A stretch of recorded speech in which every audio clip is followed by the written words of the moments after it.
আসসালামু আলাইকুম বন্ধুরা। আজকে চলে এসেছি দারুণ একটি বাঙালি রেসিপি নিয়ে।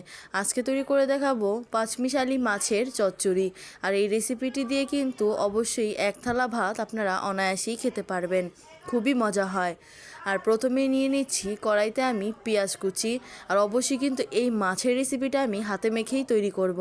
তারপর দিয়ে দিলাম এখানে কাঁচামরিচ কুচি, দিয়ে দিচ্ছি পেঁয়াজের ফুল, দিয়ে দিচ্ছি সামান্য পরিমাণে হলুদের গুঁড়া, দিয়ে দিব পরিমাণ মতো লবণ। এখন দিয়ে দেব আমি পাঁচমিশালি মাছগুলোকে দিয়ে কিন্তু আমি এই সবগুলো মশলার সাথে মেখে নিব।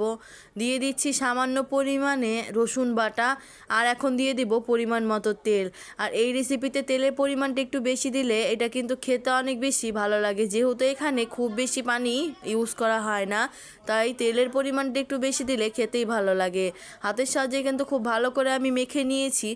এখন আমি দিয়ে দিলাম সামান্য পরিমাণে পানি দিয়ে কিন্তু আমি ঢাকনা দিয়ে এটাকে রান্না করে নেব 20 মিনিটের জন্য।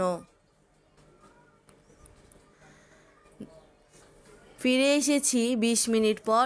দেখতেই পাচ্ছেন ঝোলটা কিন্তু একদম টেনে এসেছে আর খুব সুন্দরভাবে এটা কিন্তু ভুনা ভুনা হয়ে গিয়েছে। নামানোর আগে দিয়ে দিলাম ধনিয়া পাতা কুচি, এতে খেতে কিন্তু আরও বেশি ভালো লাগবে। এই পানিটা একদম শুকিয়ে আসা পর্যন্ত আমি অপেক্ষা করে নিব আর নামিয়ে নিব। তৈরি হয়ে গিয়েছে কিন্তু পাঁচমিশালি মাছের চচ্চড়ি। গরম ভাতে খেতে কিন্তু অনেক বেশি মজা লাগে। এই বাঙালি রেসিপিটি আপনাদের কাছে কেমন লেগেছে কমেন্ট করে জানাবেন। যদি ভালো লাগে লাইক শেয়ার করবেন। ধন্যবাদ।